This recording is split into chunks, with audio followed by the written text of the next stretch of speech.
Hi buddies, welcome back. Today I want to show you how you can turn off the vibration on your iPhone. I will show you how to get there on the iPhone 15 Pro, but you can follow on every other iPhone as well. We will turn off the system haptic vibration and then also the notification vibration, so then just all vibration in general is off.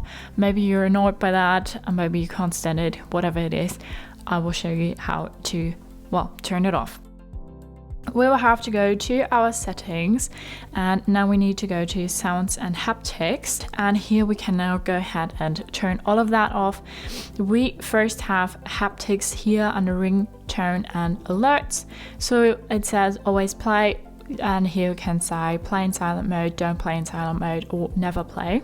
Then that's turned off. Then we can go down to system sounds and haptics, and here we have the system haptics. You can turn that off, and then we have keyboard feedback, so like when you're typing a message or look for something in your settings, then it always vibrates a bit, and to turn that off you need to turn the haptics here off as well, and if you're annoyed by the sound you can turn that off as well.